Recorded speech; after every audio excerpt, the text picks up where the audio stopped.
And so we can get that story and put that out there because, like I said, she's one of my sheroes, so I got to get that truth out. But thank you so much for elaborating. Thank you so much for explaining what was really happening. Do you want to say anything? Because I want to read about her residency, but that's it for me. You want to say anything? Everything, well, you got to have light hair. Well, he doesn't have any hair anymore. Hair, camera, you put on suits and mic. It's a show. And this man referred to these people in the first part, the first minute and a half. I didn't know what people he was talking about. These people, he said, are going about it the wrong way. When you put yourself in a place, because, when people come to you, you invite somebody to your house for dinner, the knee-jerk reaction for a person with dignity and integrity, we're not going to disrespect you in your home no matter how much you're disrespecting her. That's why I really appreciate her restraint. He was disrespecting her on a numerous levels. One, he was disrespecting her by chastising her, saying you bash people and what it sounds like don't sound like love. But yet he's raising his voice, flailing his arms, as a big man. It kind of harkens back on why his first wife left him and sued him for mental distress and abuse. He outed himself on how he chooses to have a discussion out of love, and he himself, I felt nervous. I felt trepidation. I felt embarrassed. I didn't feel any love in what he said he was doing with her. So that's a lie, number one. Number two, if he thinks what he did by bringing this old news when everybody knows they've apologized to this woman in private situations but refuse to do it publicly because they don't want to be wrong and they don't want to let down the people who are championing them because of the demagogues that they are, that's cowardice. Now, everybody knows I love Oprah Winfrey. I was on Oprah Winfrey's show twice. She did some great things by me. But everybody knows Oprah does it the way Oprah does it, and she's never going to look bad. What other human being would use their face on the cover of their magazine for the last 10, 15 years that magazine has been out there? That is narcissism in its purest form. So the applause to keep holding up these very powerful people that we should love and respect because they're successful, I'm in alignment with that.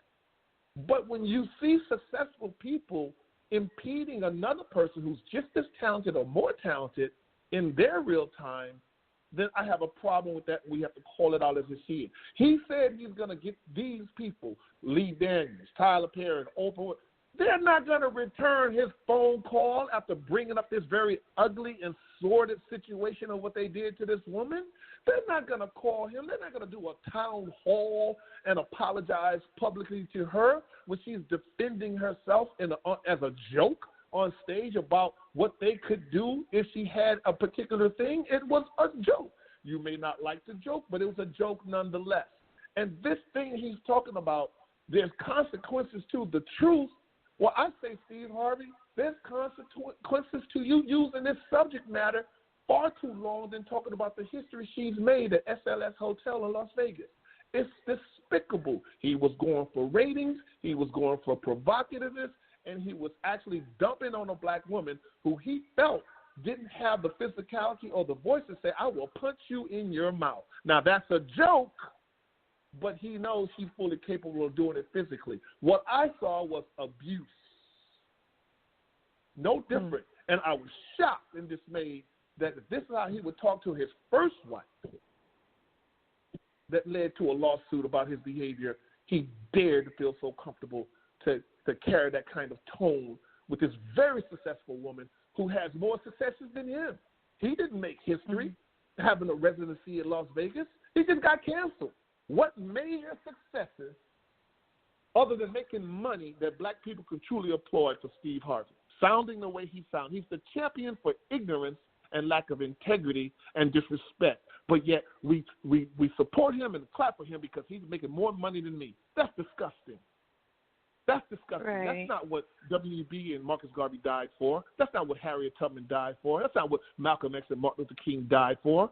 And I take him to task. I hope let me see him bring these people who are so pristine and so saintly and did nothing wrong to Monique, bring them on his show, bring them all back so we all can have one big show, close this chapter off once and for all, and actually treat each other out of love and respect before the world on another network of what he's doing the show. Is he going to be able to deliver that? No. So why bring that up and profess that he can do something that she's been trying to do for the last 10 years and they refuse to do it? That's disingenuous and it's wrong. Right, right. Well, thank you for that breakdown. Again, we're getting ready to open up the line, so guys, please press number 1 and have your question ready. We got about 35 minutes before we wrap the show. And just to pay tribute to Monique, we could not be happier, definitely. I could not be happier. She joined an elite group of comedians, and that her residency started January the 11th. She has a very own residency in Las Vegas at the SLS Hotel. So please make sure you go to that her. That don't sound like she's still blackballed. That don't sound like a blackball. Yeah, it doesn't. Does not. Person who just made history and doing something that he would never get to do. I saw envy, jealousy, and rage. Come on, man. We got to call that out for what it is. Is he successful? Yes. Has he helped a lot of people in the community with his nonprofit? Absolutely. But that doesn't give you the right to dump on somebody because you're probably in pain and confused and upset about what just happened to you. That's not right. Right. Yeah, and like I said, I hope that next Friday we can clear all this up because we definitely want to we want to make sure that everybody loves on her and understands what the real truth is, because I was confused. I want to say real quick, and you don't have to expound on this. I can talk to you on the other side because I want to open up the lines. But I was very confused after listening to that in that last clip, and I was like, wow, I thought he was trying to love on her and be this friend. And then, she posted something that was totally the opposite, and I got confused. I was like, whoa, wait a minute. What just happened? But now you make sense out of all of that. She was being polite. She was not going to Gotcha. take the tone and attack that he took because she was being a lady with integrity and dignity to say, I'm not going to talk to you the way you're talking to me in your house. Correct. I agree. Now I understand, though, and I appreciate you for sharing that with me. 407-308. You are live. Please give us your name and your question. We're going to try and keep the questions down to one question each so that everybody can ask Mr. Washington the question. So 407-308, you're live. Hey, how you doing? Hey, this is Maurice. Peace, brother. Isaiah Washington. What's going on, Valerie? Hello. How are you? I'm blessed and favored.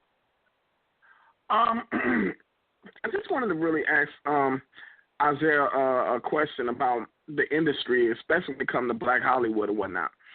I'm seeing, like, basically, I've been in Monique's corner from the jump because my conscience really kicked into me when she really took these stands, and how Steve Harvey did it was kind of cutthroat to begin with, because it was like he was condescending her, but never to the point where he had the balls to speak out to the people who started. And he never apologized. He never apologized. Apology in that. Not just that, it was he like said when you call Oprah I should have called, but I was too busy. But he was never too busy to condemn her on that. Right. It was like he didn't condemn Oprah. He didn't condemn Lee Daniels. And I'm like, how many times are we going to keep falling for Lee Daniels' situation where, first of all, he lied from the jump about the cookie role in Empire, saying he never offered Monique that role, and Monique now pulled out an email saying you did offer us a role. You got an email right here. Lee, let me tell you something, man. Let me tell you something real quick. Lee Daniels called me about playing Lucius Lyon. And when I read the script, I got on the phone with Lee Daniels and Lee Daniels after he saw me after Blue Caprice at winning, like he thought I was going to get an Oscar nom. But Blue Caprice, I got nominated at the Gotham Awards in New York along with Fruitvale Station and Dallas Buyer Club. He came up to me sweating like a sinner in church, after making a fool of himself in New York, talking crazy to people, and asking me what I consider being on the Empire and that he would never let Blackbird see the light of day. Like he had the gay power to shut down a gay movie. Said it in front of my wife. I've been hold on. And my thing was, when I read the script, I called him and said, Leah, I tell Lee Day I think he's super talented, but me coming out of everything I've come through, whether it was the truth or not, how can I, in good conscience, play a role where I am taking my gay son and putting him in the trash can? Are you trying to kill me?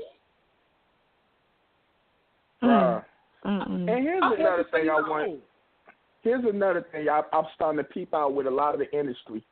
You never see intelligent young black male character roles where they're strong alpha males. You know, or young Malcolm X that's outspoken. You know what I'm saying? It's like that. You don't never see those type of characters right there, because it will kind of influence young people to be like, wow. It won't kind of influence. I influence males and women all over the world for 3 years playing an outspoken, strong, dignified, intelligent character on national TV for 3 years in a row. But you have your career as far as being dignified. You said Ossie Davis trained you to have that dignity from the jump. You know what I'm saying? And from what the new generation right now, it's like some of them don't really have it, or they just caught up in that matrix. And for what Steve did, man, it was just so crazy. And then it's like a lot of black. What he did was gave a free pass to clout chasing. He gave a free pass to what Jussie Smollett did. Exactly. He said it's okay. Do whatever by any means necessary. Unlike what Malcolm X meant, by any means necessary, become rich and powerful. That's what my he thing. Gave a pass on. And that's my thing. It's like they get very quiet when you know it was a mistake and it was wrong for what they did. Same thing what happened with Nate Parker. They know the man ain't do anything, but the point of the matter was they trumped it up. And I'm like, a lot of the black celebrities didn't even go out and stand for him like they saying what they did Monique.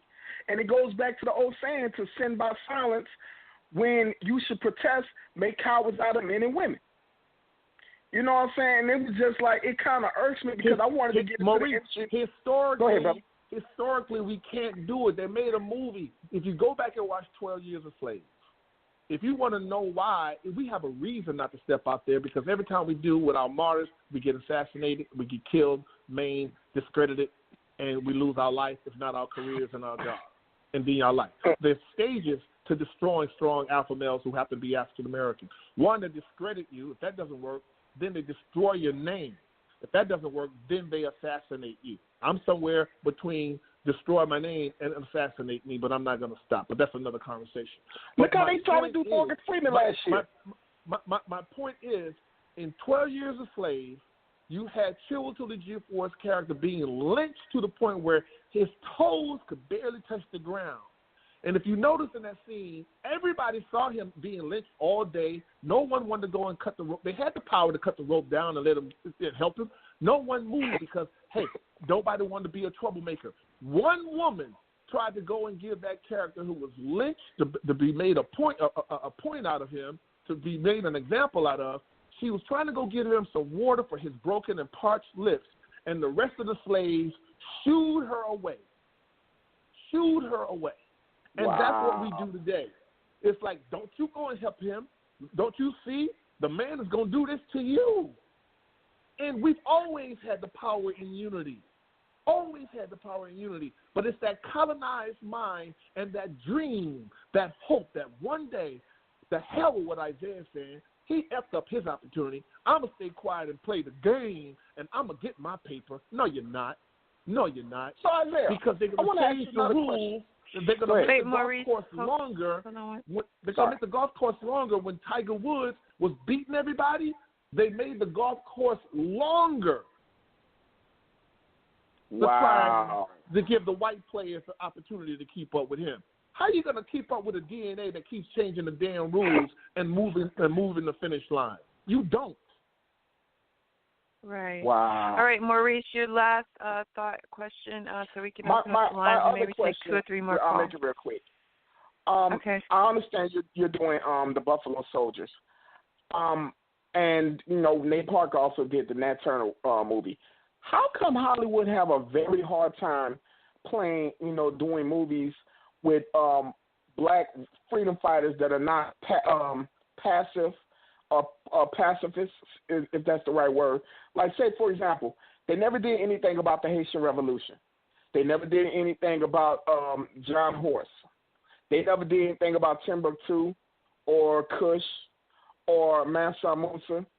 And it's like, you know, or the Moors of the who ruled Southern Europe for over 700 years. And just coming from your point of view, how come they never come with these type of period pieces, but we're going to always get a Martin Luther King movie, a civil rights movie, and something about slavery? Because they've watered it down. I'll give it to you in straight notation. And I'm going to say it to this. Mr. Maurice, if I gave you $400 million, how many movies are you going to make about the Jewish Holocaust? How many movies are you going to make about the Native American genocide? How many movies are you going to make about whatever the race, ethnicity, the gay disparity in America and in the world and their plight? You're probably not going to do it, because when you have $400 million, you do what you want to do, and you call the shots. You're going to do what? You're going to want to make movies that's going to empower yourself, where you can see yourself in those images. So we still waiting on Hollywood and pretending like there's a Black Hollywood. Man, that's a pejorative. Black Hollywood was a pejorative that was created by Stephen Fetchit. He coined it as Black Hollywood because he was making so much money playing an ignorant person. But it was used as a negative. There's no such thing as Black Hollywood. If it was, you would have never seen a conversation like that on NBC between two incredibly, I think one is more talented than the other one. How dare he say he's just as talented as Monique? I don't see it. I've never seen it. No, Monique funnier than him. So I'm just going to call a spade, no pun intended. But you tried to suck the oxygen out of all this woman's talent and say and continue to say she's blackballed when she's working independently in Vegas. That's wrong. That's not Black Hollywood. That's black self-hatred. Right. Bro, we can go on and on this. He's definitely going to have to come back, Maurice. We're going to give you more time to love on him, definitely. 202-210-202-210. You're live. Welcome to the show. Hello, this is L.A. How is everyone doing, Mr. Isaiah Washington? LA. I love you. I love everything that you're in. Oh, my goodness, you just don't know. I'm an old lady, so you don't have to worry about me. But you're a fine man. I see that they will, unless you're just an independent film fan, you're not going to see too many films that show the Moors or Hannibal or some of those other films that black people were portrayed as being strong, because our black people have a tendency to have an attention span of a gnat, and they're not going to watch it. They're just not going. They're oh, I do want to watch that. It's just too. Even when Roots came out, I heard of too many of them. I'm like, it should inspire you. I don't understand. It just makes me mad. Well, let it make you mad enough to do something to try to improve your situation. And I'm also seeing another thing that is cropping up, and I don't know how many people are paying attention to it. But I heard you mention about your natural hair, your goatee, your dark complexion, and I noticed that there had been a rise more in the darker-skinned people in the 90s and up. But now it seems to sway back to the light-skinned, curly brown, light brown, red hair, black people as stars in the movies and television and commercials. And do you feel like that is now going to become a threat to the dark-skinned characters of film and television? Colorism has never gone, and colorism is at an all-time high. That old chattel slavery, that old thing didn't get started in America. It started in the caste system out of India with the Brahmins, the dark-skinned Indians, and the light-skinned Indians, okay? Gandhi, unfortunately, was racist. He didn't care about black Africans when he was in South Africa. He only cared about his Indians. And the lighter you were, okay, if you weren't a Brahmin, which was a dark, like Vijay Singh, the golfer Vijay Singh, has black skin. And the reason why he has that black skin is historically, Africans ain't been perfect. The one place that Africans historically has raped and pillaged and dominated an area was African kings who went to India. That's where they get that black skin. Krishna, if you look at Krishna through the Hindu faith, Krishna means black. All those deities are not dark blue or blue. They're really black. So the East Indians like, we're going to make them blue. We're going to make Krishna, we're going to make Lakshmi, we're going to make all these deities blue because we don't want to talk about them being originally dark-skinned, dark melanated people, which we all know historically is through all the Vaticans, the Roman churches around the world. It's this idea that black, the synonyms for black is more negative than the synonyms for white. And that's why when I say to people and they look at me like I'm crazy, it's like I haven't been black for 21 years. But I definitely haven't been black since 2006 when I did my DNS and found out I'm 100% Timni out of the people of Sierra Leone and 99% Mbundu out of the people of Angola. What I've been talking about in my book is that we have to get away from this black, white, red, and green because as long as we still stay in the color and not talk about peoples, where we come from, then we're not talking about language, we're not talking about culture, and therefore we're never going to bridge, like Malcolm X, we're never going to bridge ourselves to a weakened Africa because as long as Africa is weak, we're never going to be respected because they're never going to trust us, they're going to remain colonized, and they're not going to allow us to be empowered. You got over 160 million people on that continent. I have a dual citizenship. So when I'm in Africa, I have to answer for 310 million people in America as an American. But when I'm American, people found out that I have a dual citizenship in West Africa, I have to represent 160 million people. So I'm caught in the middle, but no one wants to hear what I'm saying. It's like if we keep hating each other, it's kind of like I say I found colonization and the colonization, how it works when I was a kid, when I asked my grandmother, why does Wimpy always say he's going to pay you on Tuesday? He looks blind. And he tells a lie. He never pays people back. And every time Popeye and Brutus get into a food fight, he sneaks up in the middle, grabs a bottle of some bread, gets some ketchup, gets some mayonnaise or whatever, some cheese and lettuce, and makes himself a sandwich, and he schleps away unnoticed while Brutus and Popeye are fighting over this unattractive, skinny little girl named Olive Oil. I never could understand that. And it dawned on me, that is colonization. If I keep you distracted with a fight over here, then I can come and steal from you when you're not paying attention. Wow, that's deep. But do you believe that the increase of the lighter skin, mixed race people that are now in movies and also in commercials are now are being used to drive out the darker skinned people? Do you think that's happening? Because I'm seeing an increase. Warren Beatty told me when we did Bulworth, he said, Isaiah, I'm making the movie. I said, why are you making this movie, Mr. B? He says, I'm making Bulworth and saying what I'm saying is because one day when black people pull their heads out of their behinds and collectively unify, I want them to remember not to kill my kids. Yeah, Bulworth is funny. Because I want them to remember that I tried to do something because they say the way America is headed, they're not interested in light skin, dark skin mingling together. They want something that's close to whiteness that they feel they can trust and control, and then have everything that's darker than a paper bag be the third-class citizens in America. It is a strategy. And that's what I'm sensing. That's everybody. Exactly what I'm sensing. You just confirmed it.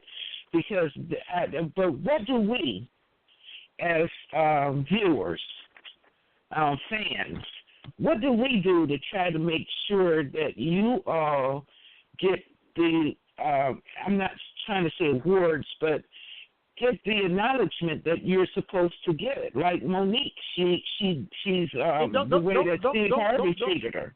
Don't worry about me. I'm doing just fine. It's a struggle, but I'm not saying you per se. Actors that are. I'm fine. I'm fine in the fight. My struggle is mine. I move better by myself because the damage of chattel slavery is so endemic. It's so ingrained that I think it's actually permeated our DNA.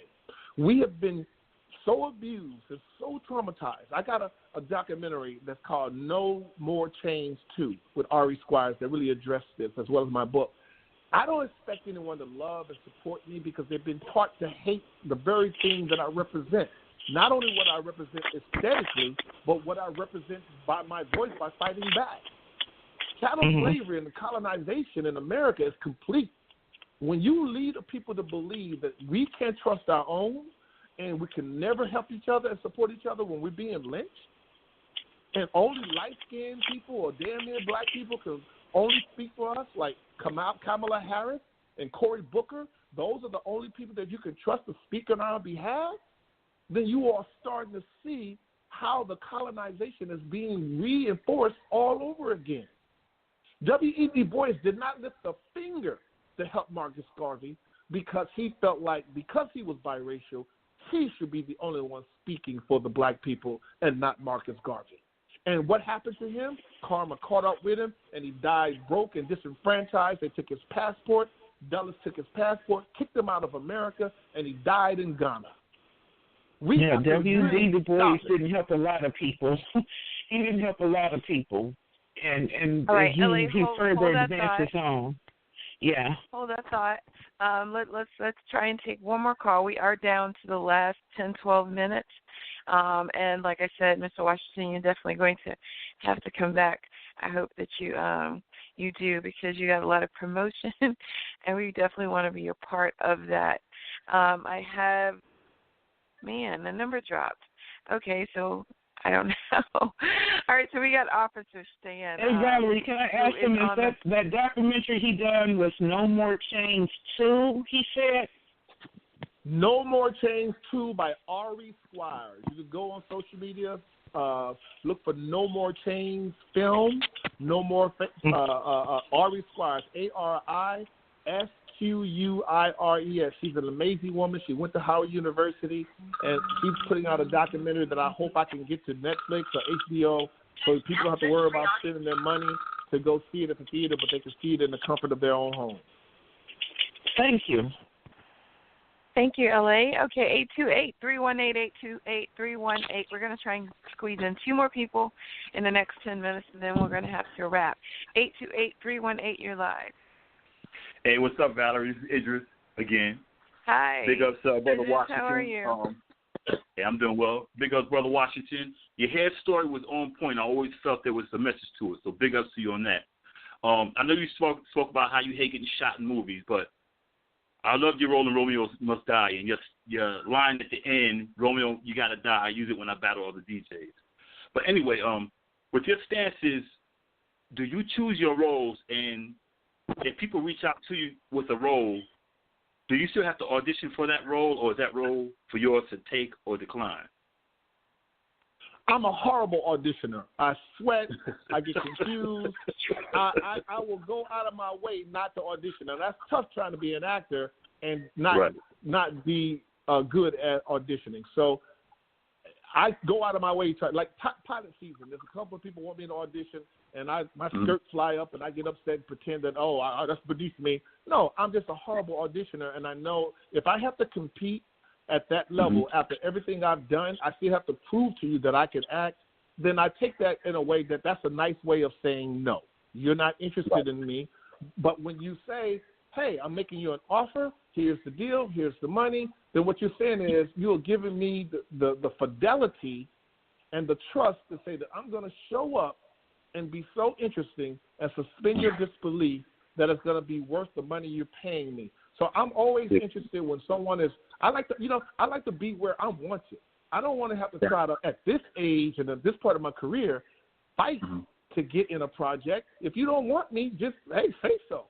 But if you tell me I need to audition and you're not asking anybody else to audition who's now in the hottest movie recently that you like, that makes you feel comfortable, and that's okay because everybody knows it takes 20 years to become an overnight success, and that's fine.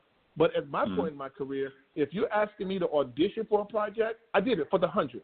For the 100, they offered me the role for the 100. I was the only person, but with SAG, you got to audition about 100 people, minimum of 100 other actors to give them a shot, and then make your executive decision. Well, everybody else auditioned for the role, but when I take a role, I always go in that room and on that stage and know that, hey, there's 99 other people that probably deserve this role. So the least I can do is do the best job I can do. So with people who didn't get the role go, you know what? I probably wouldn't have made those choices. Hey, I'm always thinking of our people. Okay.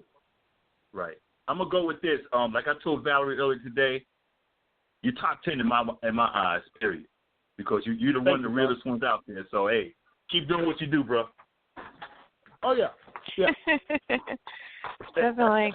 Okay, the last call of the night, 254-723, 254-723. Mr. Washington, this person is about to retire from the police force.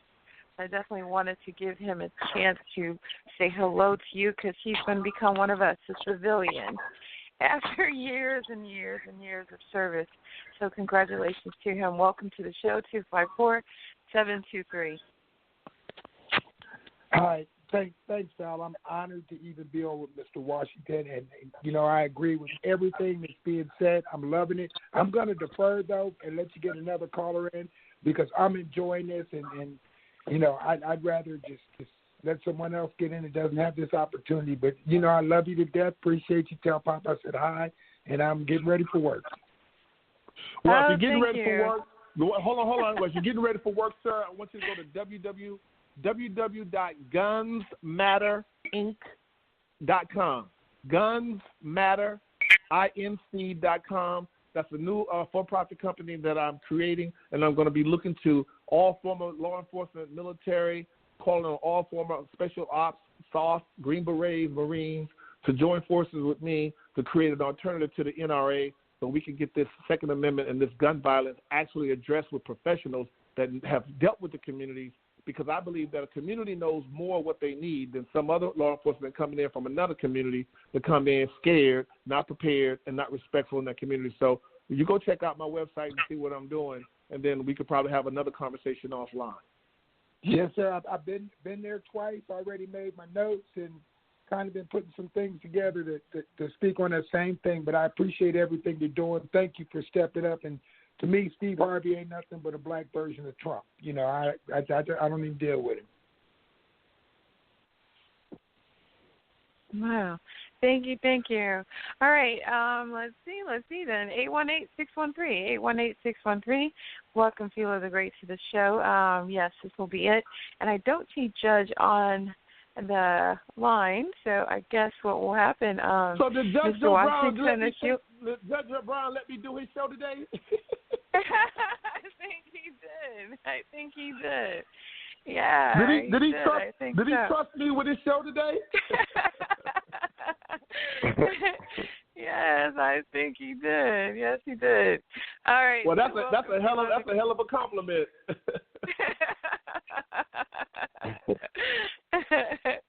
Yes. The judge left them 15 minutes. Them 15 minutes been up. He shot out. He shot out here and said, "I'll be back. I'll be listening." Yeah, definitely. All right, so Philo, do you have a question? No, I don't have a question, but I do have a comment. You're garbled just a little bit. I think you are.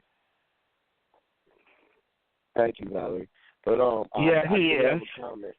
Okay, so I do have a comment, and the comment I have is it was a great show. It was good listening to you, brother. And before you get up out of here, can you explain that dual citizenship for me? Explain the dual citizenship. Thank you. Oh, okay, real quick. That's a whole other show unto itself. I'll just give you the cliff notes. In my book, A Man from Another Land, that's technically my manifesto. When I was 8 years old, I had a dream all the time, usually when I was under stress, as me walking through this very green foresty area, and there was these little black girls in what would look like a lake, a river, or a ditch, bathing themselves. What my book is about is I bought this term, I own it, and I believe our salvation and our freedom is in our DNA, and more importantly, understanding that DNA has memory. What do I mean by that? I believe that in our dreams, the information comes to us in our innovation and what we need to be doing and what we need not to be doing comes to us in our dreams through our DNA, if we are open to it. My book is about having a deja vu. We know what a deja vu is. It happens like in a nanosecond, and you feel like, wow, I've been here before, right? Well, my book is about having a 8-hour deja vu. And the day I was being made Chief Gondabe Manga II and being initiated in Sierra Leone in my village of Ngalu, in the Bagwe Chiefdom, where I represent 6,000 villages to this day, and given a name that hadn't been used since the late 1700s. The first Gondabe Manga died fighting the British, actually fighting the other warring faction of peoples that wanted to work with the British, and they waited to get him drunk, got him a bunch of women, and attacked him in the middle of the night when he was weakened by the women and the alcohol. Now, they didn't tell me that history when they gave me his name. And I was like, what are y'all trying to say here? You know, but they believe that I'm a man from another land that will live long enough to bridge that gap through all the obstacles, the suspicion, the ignorance, and the trauma to actually bridge us in conversation. I may not live to see it, but actually bridge us finally once and for all with the new generations, because the youngest billionaires in the world are 30-something years old on that continent called Africa. We really want to be connected with those young people. They want to be connected with us. They just don't know how to have the conversation because we've had this meddlesome Eurocentric DNA that has created so much dissension and betrayal and animosity between us. So my book is really about us once and for all. You don't have to go to Africa to love Africa. You can love it in your heart through meditation. Hey, we celebrate sororities, fraternities, churches. We put all our money and energy into things here in America that ends up betraying us. But to ask you to take a trip to that continent where your money, if you're making $18,000 a year, you could be a rich man as an American in Africa. But we choose to stay in a place where we're disrespected, we're maimed, we're murdered, we're betrayed. How are we going to excel? Yeah, I know the story. Yeah, we stayed here. We're not going anywhere because we built this SOB. I understand that, but the people who enslaved us, that DNA is still here too. You think they're going to give up all the ill-gotten gains because we worked for it without a fight? All they know is violence and bloodshed. And they know that we are a people that the last thing we would resort to is violence. We have to be pushed into violence. We don't take medicine in the morning and medicine at night to keep from killing our kids. Right.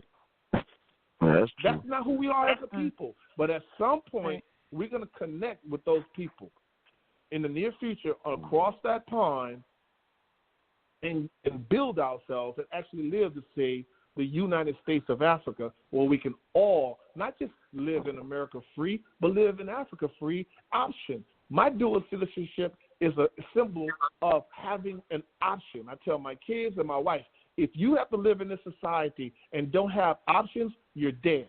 You're dead. My mom always said, you're a mighty poor rat if you only have one hole to run in. If you don't have an exit strategy, then you will die. That's what Marcus Garvey said. We don't have to fight for it. We have it in our DNA. All we got to do is open our arms to the people across the Atlantic and say, what can I do to help and how can I help you? Because right now, if I'm hating the Africans and the Africans are coming over here and calling me the N-word because they are afraid of us by listening to that negative narrative, then we're never going to be free. Thank you. Thank you so much. Isn't that what the movies and the music and all that is for? Because I believe, like, we have us as Americans, the American culture, it spreads heavily in Africa. Is that true? Absolutely. But now you got a lot of Africans sitting in here repeating the N-word because that's the only content of music they get to listen to and think it's cool. That's not good.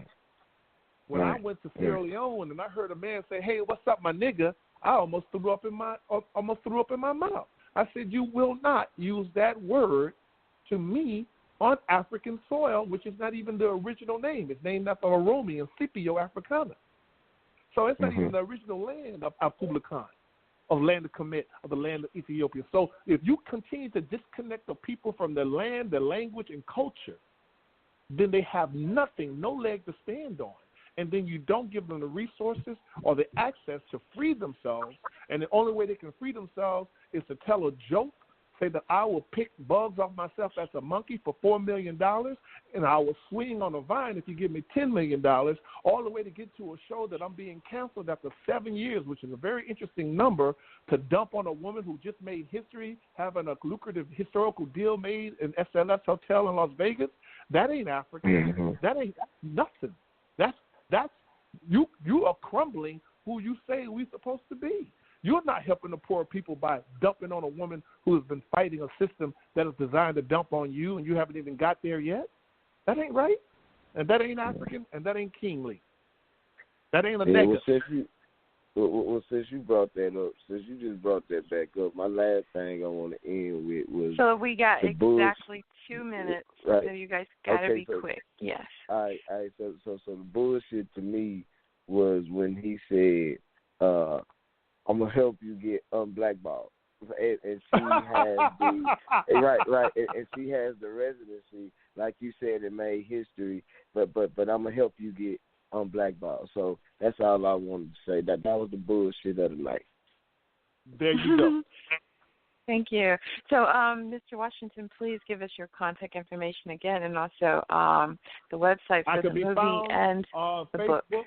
I'm verified as Isaiah Washington. You'll see a picture of me dressed as a Buffalo Soldier. You go to my Twitter, you'll see a picture of me verified with the blue check dressed as a Buffalo Soldier. That's the movie I'm working on. I'm not going to stop until I get that movie made this year so we can make our people proud and get these black cowboys out here and tell those stories so we can be heroes with guns and save a lot of lives. You can find me at iWashington on Twitter, at The Real Isaiah Washington, ISAIAH Washington on Instagram, where I haven't been posting because when I do post, it's going to be a specific reason why. But I'm always on Facebook at Isaiah Washington. I'm verified with the blue check there, and sometime I'm on Twitter. I think there's a lot of negativity there, but you can find me at iWashington on Twitter as well.